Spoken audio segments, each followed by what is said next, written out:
Hello and welcome to another episode of Leaders of Transformation. Today we're going to talk about techno-resiliency. Now you might be thinking, what the heck is that? Well, we're going to explain it here today. We have a wonderful guest with us, Dr. Graham Ph.D. He actually started off as a special education teacher in grade school, and he was asked to create the first IT department, which he did, and went on from there. He has now since gone on to teach over 10,000 students. He's created an award-winning research-based program and has obviously completed his PhD in e-research and technology-enhanced learning from Lancaster University in the UK. And so he now helps to empower businesses and educational leaders in their teams how to thrive in technology-enriched workplaces. He has two books. His first book is Techno-Resiliency in Education, a new approach to understanding technology in education, and Mandate to be Great, which just came out, 5 traits of techno-resilient people and organizations.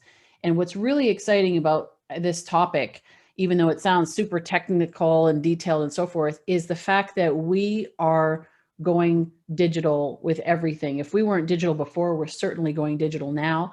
And especially in the way that we are learning, that even kids are being educated, but also adults are being educated, how we're operating with our teams. And so we're going to unpack that here today, and really excited to have such an expert with us to discuss it. So Rob, welcome to the Leaders Transformation. Nicole, I'm very honored to be here, and I know the message and Mandate to be Great is perfectly suited for your audience and the leaders.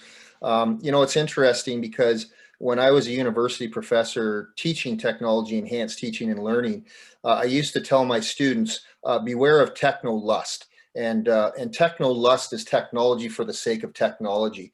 And one of the really important messages and Mandate to be Great is not necessarily people before profits, but put your people first and you will profit. So as I will always advise anyone that I'm working with, beware of techno lust. And so even though the message sounds very techy, the whole book and what I do is really about putting people first. So I think that's really really important. And with that in mind, I want to give a really important shout out to somebody that you know well, Jocelyn Duffy. Her name appears on my book. I collaborated with her, and Jocelyn happens to be one of the most brilliant people I've ever worked with. And I think, right off the start, Nicole, in my book, I talk about expanding pockets of resilience. All organizations have pockets of resilience. And I think for organizational leaders to be able to identify, to recognize, and to capitalize on those pockets of resilience, the first way you expand them in an organization is to recognize them. And I talk a lot about that in the book, and that's just one of many, hopefully pretty insightful pieces of information that is offered. But a big shout out to Jocelyn. She's been a tremendous collaborator, and she still is a wonderful mentor and inspiration to me. Absolutely. And I was going to do a shout out for Jocelyn as well. I always like to acknowledge the people that support this show. And she certainly has done that with some amazing guests, yourself included. And she is a very, very talented writer, and of course, many other talents as well, but specifically in this area of branding and ghostwriting and collaborating on books. So yeah, really, she's been a guest on this show. Yes, she And so has. many, many moons ago. And I know that was very impactful actually for our listeners. So if we have any authors or people that are authors to be, then you might want to go back and listen to that episode. We'll make sure it's in the show notes at the bottom as well, because she's very talented in the way that she articulates communication messages and so forth. And I think she can give you some great value there. So, but yeah, thank you, Jocelyn. So Rob, let's talk about techno-resiliency. You already alluded to it a little bit in talking about pockets of it in organizations, but what is it? And how did this concept begin for you? Where did you discover it? Okay, so Nicole, I'll start off by kind of giving you the Cole's definition, because obviously people are going to say, what is techno-resiliency? So the definition that you'll find on my website, and the definition that's kind of up front in the book, is that techno-resiliency means cultivating your capacity for thriving, and as you noted, in a technology-enhanced workplace, but by maximizing efficiencies, resources, and team efficiencies while minimizing costs and complexities. So this is where the story gets really interesting. Many years ago, when I was a master's student, I was exposed to a piece of research by Graham Ph.D. This was more than 20 plus years ago. And so Graham Ph.D. Was really influential in the field of child and development. And what Graham Ph.D. wanted to do is he said, hey, what if we could somehow go in and we could look at kids that were living in really challenging, I'm going to use the word impoverished living conditions. But what if we could look at these kids and identify kids that were somehow resilient, that were overcoming as opposed to being overcome by their environments? And if we could somehow kind of extrapolate from that, what are their coping mechanisms? What are the things that they're doing to thrive in environments where other kids aren't? His research model was what was called research vulnerability. So he was looking at, the two sides, the resilience and the vulnerability. Well, many years later, when I got working in technology and I became a doctoral student in England, that research that I was confronted with all those years ago, I said, hey man, what if we could look at organizations that were making use of technology, but with limited funds, limited, let's call it expertise, limited training, and we could somehow identify what these professionals were doing, and then we could train other organizations how to overcome as opposed to being overcome by these, what I call lack ofs. Now, as we'll likely talk about a little bit later, Nicole, is I don't believe in technological barriers. I really don't think for organizations today, barriers is a good metaphor, but we'll get on to that. So long story short, the whole notion of techno-resiliency and the theoretical framework and what I've built the mandate to be great on is the research that I conducted in organizations that said, how can you do more with less? Really, that's what the question becomes. And if we could somehow bottle and take, what these other employees and organizational leaders have done to overcome, right? Well, that message and the work I did was definitely pre-COVID. But Jocelyn Duffy reached out to me last March at the height of the COVID pandemic and said, Rob, man, your message, it has never been more timely. It has never been more urgent and never more important for businesses. And it was at that time that we collaborated. And yes, I definitely am excited to help organizations with the skill set and the techno-resiliency skills that I have learned from organizations and others. Well, obviously there's such a need right now because of organizations where organizations are at, but it's also in trying to figure out how do they digitize or how do they work and do more with less. But then there's also the individuals going through this process themselves. And I think about what you're talking about, I hear capacity, right? It's like, how do you maximize your capacity with limited resources? How can you do more with less, like you said? And even on with limitations, barriers may not be the right term for it, and we can maybe talk about that. But yeah, in the wake of this pandemic, um, how have you been implementing this with organizations and with the individuals that they lead, in terms of what do they do? Do they, if they have it, they have it, and they don't, or, like you go back to the original research, right? You said, like, why do some kids overcome extreme poverty or extreme trauma and difficulty and others don't? Is there something that can be developed? And what are you seeing, as I say, through that? Well, I'm so excited for the book to come out, Mandate to be Great, the 5 traits of techno-resilient people and organizations, because that's essentially, Nicole, what the book does, is it lays out the actual blueprint for organizational excellence. And I just want to say right now that from the Harvard Business Review recently pulled up a piece of research, Gartner for HR conducted it, and they polled 800 HR leaders and business priorities for 2021. 65% said to improve operational excellence. In terms of the top 5 priorities for HR leaders, in terms of just in general, they want to build critical skills, and 68% said they wanted to do that. the book itself really, in terms of how an organization develops this operational excellence, it is a blueprint for it. But I want to go back, because one of the things that I noticed in my research and working with these organizations, those organizations that were overcoming, it was so remarkable to me that the people in these organizations, they just had this desire to do better, to be better, and to make others better. And it was so evident to me in these organizations that I was looking at, that the employees, just had this do better, be better, make others better. Now, I'll backtrack a little bit, but because for years I would always challenge my university students, do you desire to inspire? Because I taught in a faculty of education. But I realized through my research and going into these organizations that not only did these employees in these organizations, they just didn't desire to inspire, but they also were willing to be inspired.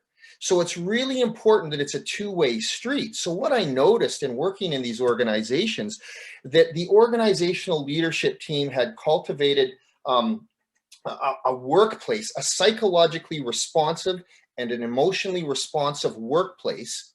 And it's detailed in my book, how they did this, where these employees wanted to be better, do better, and make others better. They desired to inspire, but they also were willing to be inspired. And that's really, really important, because when you think about it, and when I thought about it, if I just desire to inspire, but I'm not willing to then be inspired in turn, well, that's really an important part of the equation. So what the mandate to be great does is it kind of outlines, through my research lens, how and why were these organizations able to create this work environment where the employees wanted to do that. And so the book is very deep and wide, and yeah, without getting too deep and wide here necessarily, but I hope that explains it a little bit. Well, you talk about willingness. So capacity, I think about the idea that you're increasing capacity, the mandate to be great, the capacity to be great, to work with what you've got and do something great with it. And when you're also talking now about this willingness, which is really an important piece, because how many times, I mean, as a coach, I've worked with people or had people come to me and consider coaching with me, and and they've got to be willing to be coached. Like I had somebody one time say to me, I want you to kick my butt. And I was like, no, that's not what I'm here to do. Right. Like every week I want you to kick my butt and get me to do what I'm supposed to do. And it's like, well, there's something inherently flawed in that concept. Right. So I think about organizations, and they've got a mission, they got a vision, they got goals, they got things that they want to accomplish. And then you've got this organization of people that may or may not any given day be motivated to do anything with it. So let's talk about this idea of willingness, and how do you inspire? Even I know, obviously recommend our listeners to go get a copy of your book. But even now, let's just talk about that willingness piece. Okay. How do you actually inspire willingness? It's almost like a yearn to learn, a yearn to be great. How do you inspire that in people that may not have it? I mean, it's one thing if they're already motivated coming in, that's great. Jack Welch talks about, somebody asked him once and said, how do you build a motivated team? And he said, you hire motivated people. Okay, well, that's great. But what about everybody else? Okay. Great question. And I address it most definitely in the book. But in my research, I identified all organizations have pockets of resilience. All organizations have people that are exactly as you're talking about, that want to do better, be better, and are making others better. But what I've noticed, and what I would really encourage our organizational leaders, we have to look for those pockets of resilience. We have to find those people, and we have to acknowledge them, and we have to allow opportunities for them to be contagions for organizational excellence in our organizations. If we just let these pockets of resilience remain pockets and never allow opportunities for them to expand, right, then you're right, the organization will become stagnant. So I would encourage organizational leaders to be on the lookout for these pockets of resilience. I think it really starts with awareness of them. I sometimes think that organizational leaders don't pay enough attention to these pockets of resilience, and they don't then look at how to expand those. I would also encourage our organizational leaders and leaders out there to understand that you are judged daily, not by your HR policies and your policies, but by your actions, inactions, and reactions on a daily basis. And now in this COVID world that we live, we have to, as organizational leaders and as organizations, we have to, through our HR policies and through our lived actions, create emotionally and psychologically responsive work environments. And what I found in my work and my research is that the employees that had this, you want to call it intrinsic desire to do better, be better, and make others better. Well, it wasn't necessarily intrinsic, right? It was cultivated by organizational leaders who were living by this. We're going to create a psychologically and emotionally supercharged work environment. We're going to believe in our employees, and we're going to believe in the people that we have. Now, one of the things I noticed in the organizations I worked with is they didn't have a lot of money, they didn't have a lot of finances, and one of the ways they were able to overcome that is they had a lot of in-house PD. They avoided a lot of external, very expensive professional development, but they really made use of the resources and the people in their organization. And I think we're at a time where organizations right now, they are really going to have to look to their people and have a super belief in their people, and find the pockets of resilience and allow those pockets of resilience to expand. So very simply, just to recap, leaders need to be aware of those pockets of resilience, need to be on the lookout, and then they need to acknowledge them and look for ways to place those people around others. I mean, if you hang with turkeys, you'll never fly, right? And I know that one of the things people will say to me, a lot of organizations and people I work with, well, how do you become so supercharged? How do you become so energized? How do you become so creative? And my very simple answer to them is, well, if you hang with turkeys, you'll never fly, right? If you surround yourself, and that's what I love about what you're doing, is you're providing, these energized people with messages that can elevate people, right? And so I hope that provides a little bit of insight on that.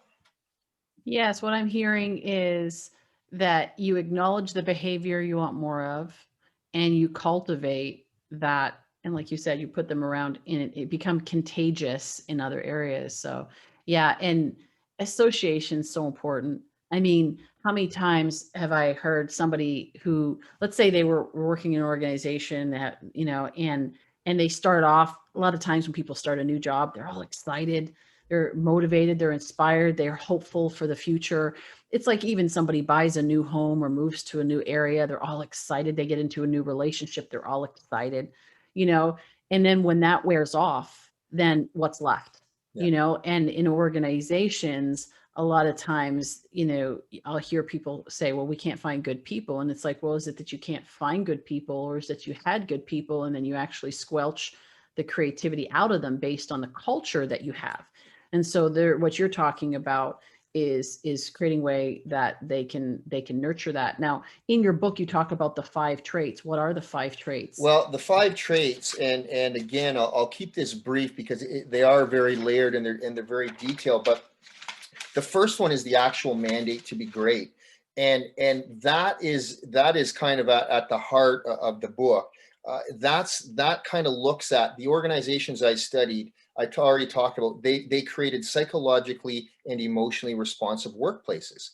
So the people that were working there were partly products of this psychologically and emotionally supercharged work environment that believed in them, right? And so it was kind of like a reciprocal thing. When I interviewed the employees, they had a tremendous amount of respect for their leaders. When I interviewed the leaders, they had a tremendous amount of respect and belief in their employees. So it was like this kind of double, and it's like, wow, and that was really remarkable. And so, that was really, really important. And so there were some really tight ties to the organization, to the mission and the values. The second trait was know what, know how, and know where. Now, this is really, really interesting. Because you don't have to know it all in the 21st century. So when we look at a technology piece of my book and my message is that with people working from home today, right, and with people in organizations, it's more important for people to know where to find information in a timely manner. And let me just go a little bit deeper on this. So know what, know where is more important than know how. So when I've got people working from home in isolation, or what we think is in isolation, even though, you know, they are connected, a person's ability to find the information they need effectively and nethically. I love that word nethics, right? So nethics and ethics, right? So teaching individuals how to use the tremendous amount of information that is at their disposal is more important than necessarily getting them to memorize manuals and so information and the way we utilize information today is changed. And that's one of the things I talk about. It's such an important reality for people working from home today, is that it's more important to know what and know where than know how. And you'll see in the book how. So anyways, I noticed in the organizations and the people that I worked with that was an important facet of their operational excellence, right? Was, hey man, these people knew how to leverage the information that was accessible to them. And that's really more important today than even when I conducted this research then. The third trait is barriers to bridges. This is really, really important, Nicole. And I know I gave you some information prior about this. This was pivotal to me getting my doctoral thesis, right? So when you do a PhD, you have to be able to prove something's unique and you've made a contribution to what you're doing. And one of my scholars I worked with over in England challenged me, says, Rob, you can do it. And because I said, barriers is not what I'm seeing. When I went into these organizations, they didn't see them as barriers. And I was looking for a term. What is it? What's better than barriers? Barriers assumes that people don't want to scale things. It assumes they don't have the capacity to do it. And I don't really believe that. I mean, if you believe your employees don't want to scale them and can't overcome them, right? That's not cool, right? So barriers, I don't believe, is the metaphor, especially technological barriers today. It's not the metaphor our organizations and people need. So I landed on inequity. Okay, so there's organizational inequity when it comes to technology. Okay, I've moved from that and I call them lack ofs. So what organizationals have are not barriers, but they might have lack ofs. And then if an organization sees them as lack ofs versus barriers, okay, what can an organization do to set on course how we can overcome, as opposed to being overcome, the lack ofs? Well, what do? We set goals, we prioritize. In my case, I conduct a techno-resiliency audit with the people, and we find out what are the lack ofs. Once we identify the lack ofs, what do we do to overcome them as opposed to being overcome by them? Now, to me, Nicole, obviously I get super excited about this stuff, but to me, that really is an important observation. Really, really, it's crucial in my mind, and it's totally unique. So if you were to go into Google right now and type in technological barriers, there's pretty much all the research, everything cites technological barriers, right? So I'm saying barriers no more, right? Barriers no more, man. It's not what our organizations, it's not the way we need to think. It's not serving us. By simply changing the way we look at barriers, we can have a profound impact on how we set goals and how we overcome, as opposed to being overcome. Is that cool? Yes, absolutely. And with that, what is really powerful is our language around it. So when we perceive it as a barrier, it's like a self-fulfilling prophecy that we foresee it as something that has to be climbed over or that is insurmountable.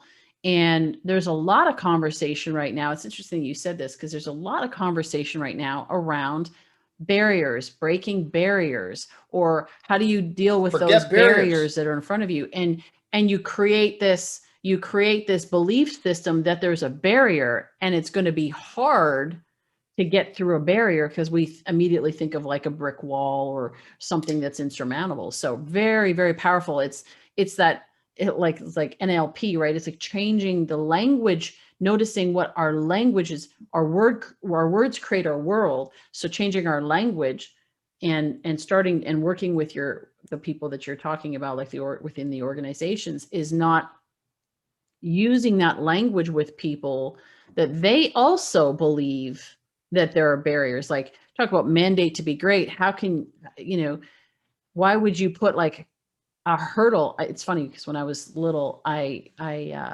like to run. I was a runner before I don't even know, before I started school, I started going out for runs. And I remember my track coach, he said to me, "You'd be great," because I'm tall, right? "You'd be great for hurdles." And I remember saying to him, "Why would I put something in front of me as a barrier? Like, that doesn't make Yeah, sense." yeah, All due yeah, respect to the hurdlers out there. But I was like, yeah, why would I do that? I want to run. I don't want to run and try to jump over and then jump over and slow myself down. I just, in my mind, I was like, yeah. what the heck? But how often we do that in our language and in leadership within in organizations, we Well, create this those this beliefs. this So one is very extremely powerful. powerful. It was one of the things that really I remember when I defended my doctoral thesis in England. There was a scholar from University of London, and he was like, to him, that was profoundly, it was the thing for him. But I mean, I'm supercharged with the book coming out. But I'm going to give you another piece of the mandate to be great puzzle where I changed the language. And there's a lot of thought leaders out there, some really, really amazing thought leaders that talk a lot about self-determination and self-motivation. I challenge it. I challenge it in the book. It's not enough for organizations today. You know what the problem with self-motivation and self-determination is, Nicole? Is self. Today, organizations need a collective. They need a collective vision. More, and if I have somebody who's just self-determined and self-motivated, it's not enough for our organizations today. We need to move that to a collective motivation. So I changed the thinking on that too, and I changed some of the conversation in the book. So that's just another piece of that powerful language and imagery that I believe is just so important for all of us. But okay, let's get on to the drive to thrive. So we Yes. got 4 and Yeah. 5. Yeah. Yes, you 4 had and 5. 4 So and 5. 4. Yes. The drive to thrive. So the drive to thrive is all about the unification of the organization. So how is it these organizations I looked at, what did they do to unify? Because the unification of the organization, it's really about that power of the collective. And that's really where I do talk about self-determination versus motivation, and the need to bring that conversation, that discussion, and how do we get the organization to more of a collective. Really interesting little piece of advice I give to organizations and people I work with. So a lot of times, collaboration is an imposter for cooperation. A lot of times organizations think they're collaborating when in fact they're cooperating and or coordinating. Okay, now at all times, organizations might need collaboration, they might need cooperation, and they might need coordination. But I think sometimes a lot of organizations are fooling themselves into thinking they're collaborating. So you're going to say, okay, what's the difference, Rob? Well, collaboration and cooperation are very close. I like to tell people collaboration is cooperation on steroids. Okay. So what we notice about collaboration, there's extremely high levels of trust that have to be built. There's intellectual agility. There's diverse skill sets. There has to be open communication, a sense of shared vision and belongingness. That is really, really hard to achieve. And the fact of the matter is, if an organization is really wanting to achieve true collaboration, it's very messy. It's not easy to do. I was brought in to speak at a military base on this very topic. And the military operates under a much different set of guidelines than a lot of organizations. And during the presentation, we were talking about the differences between collaboration and cooperation. They really didn't believe they had the capacity to collaborate. That they basically at the military, it was coordination and maybe cooperation, right? But they were all, the people in the group I was working with realized that collaboration may not be possible for them and maybe not even needed for what they were doing. So I think that's really important when we talk about the drive to thrive, is for leaders and employees to understand, what is collaboration. There's a lot of work that has to take place to really collaborate. It's a messy process. Collaboration often leads to confrontation, and that's not necessarily a bad thing. Okay. So, this drive to thrive, the unification of the organization. In the book, I talk, a lot about that. The kingdom of freedom is really cool, because how does an organization do more with less? Well, that's a really great question in these times, right? So what I noticed in organizations is that the ones that I researched and worked with is that, they weren't afraid of older technologies. They made use, they believed in one another. They made use of in-house PD. They were willing to go above and beyond and find solutions to problems outside of hiring people to find them. And I think that for organizations today to really capitalize on their internal capacities, that belief in your employee base, identifying those pockets of resilience and expanding them, right, is going to be so crucially important going forward. We're at a time in the world where businesses and organizations need more from their employees. We need more from our employees at any other time. Most of our employee base is working from home now. Are we able to get more from our employees now when working from home? Okay, I talk about that, and that's another important part. I think we can, but I'm just going to give one other quick comment here, Nicole, and I talk about spontaneous collaboration. I had the opportunity to tour Google in Boston, and pre-COVID, right? We've all heard about Google and Facebook and some of these major tech corporations that have spent millions on creating environments where people don't want to leave, and they don't have to leave. And when you read about and you listen to these leaders, they wanted to, and especially Google, I saw it firsthand, is they created places where people, I call it spontaneous collaboration, where people could sit and they could spontaneously collaborate. I mean, I'm a drummer in a rock band. I think you know that, Nicole. And I went in at the Google, they had a drum kit, they had electronic drum, they had pianos, so that you could go in and, if you just needed to kind of go and release and some energy or build some energy, you could do that.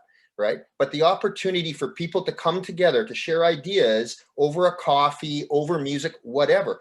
Well, these organizations invested millions into that. But now, in this COVID world we live, even Zuckerberg, right at the onset, was really worried about how are we going to be able to enact this, I call it spontaneous collaboration. Can we do it from home with people working from home? This is really, really important. This is a really important insight. I delve into it in the book.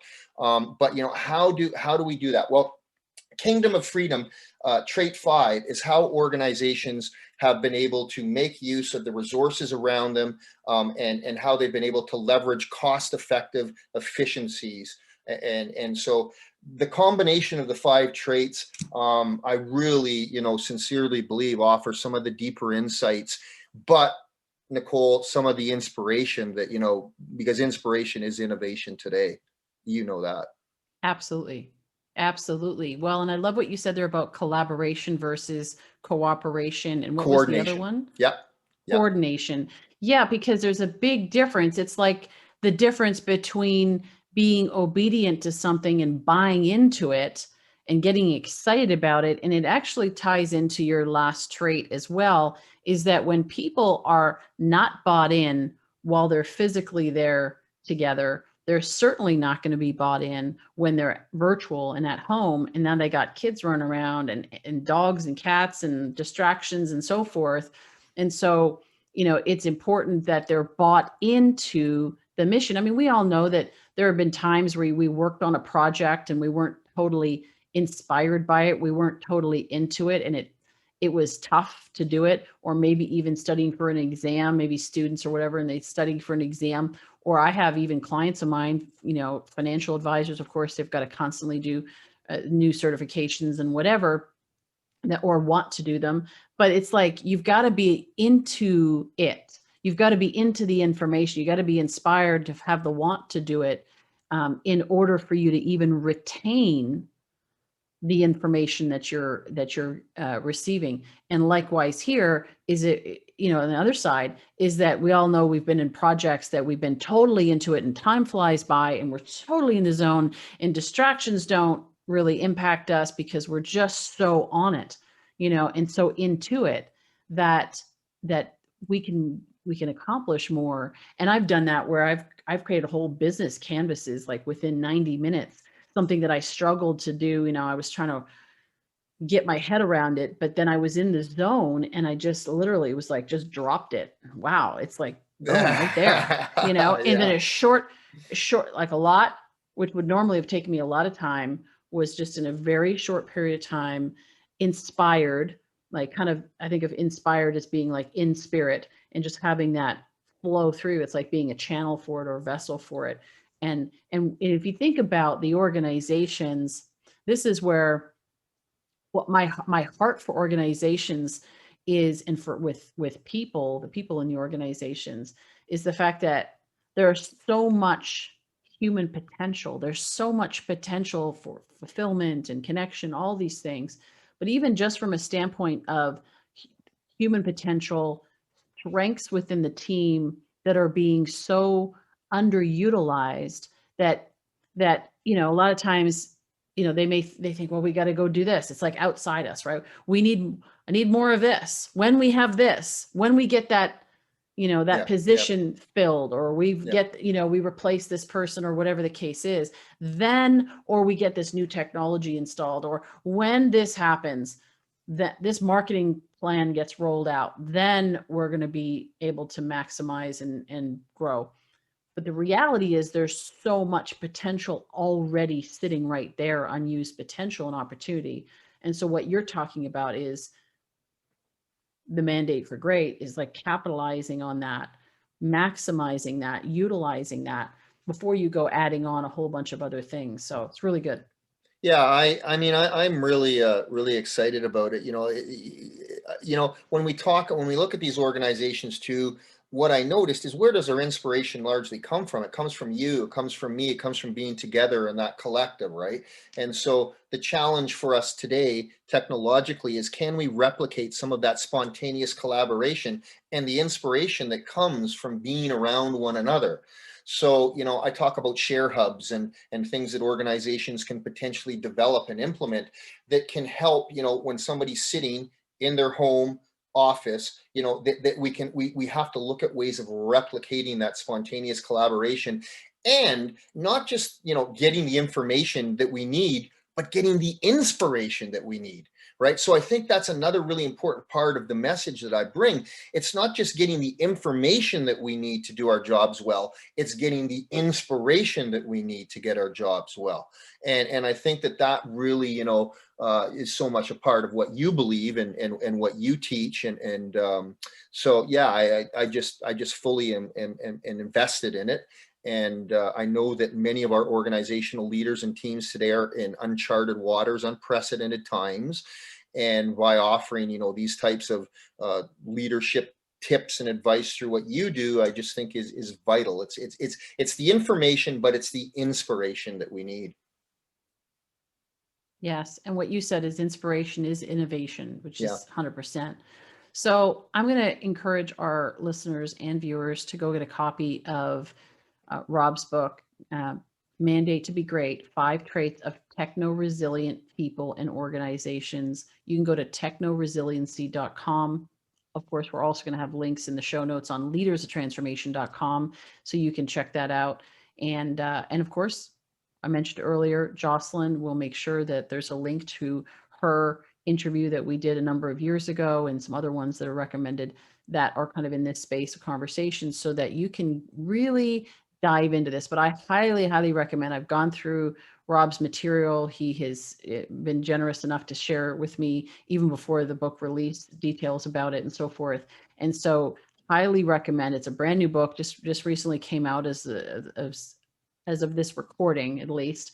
You might be listening to this 2 years from now, and it'll already be a best-selling book, I'm sure. But it is really a well, and Jocelyn is an excellent writer, and so she can take a complex information and make it really fascinating to read. So you've partnered up with a great team member there. So, but yeah, getting a copy of Mandate to be Great.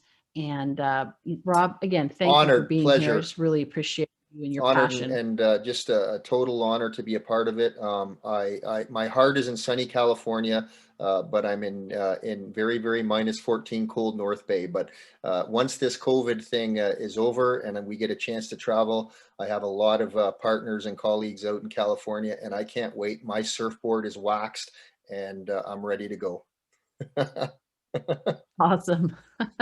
Yes, a fellow Canadian as well. I'm originally from Canada, and I miss my friends back there. I miss my family, of course, back there. I do not miss the cold weather. I see pictures, and it's beautiful for Yes, a few days, to see the snow, and then after a while, it's like, all right, I'm done. So I do love sunny California, and I know that sunny California will definitely welcome you with I open can't arms. wait. I So can't we wait. look forward Thank to you seeing so you. much. It was an Yeah. honor. Thank you, Nicole. My pleasure. My pleasure. And thank you to our listeners for being here and our viewers for tuning in. We appreciate you. We look forward to hearing your comments and questions. And of course, you can reach out to us through our website, leadersoftransformation.com. You can find us on social as well. You can reach out to me directly if there's some questions or things that we can do to support you along your journey. If you're a visionary leader, if you're aspiring to become a leader of transformation and you want some support along your journey, let us know. And we'd be happy to support you in that. And we also, of course, look forward to seeing you in the next episode of Leaders of Transformation next week as we interview another amazing leader of transformation. So we appreciate you again, and we look forward to seeing you next time.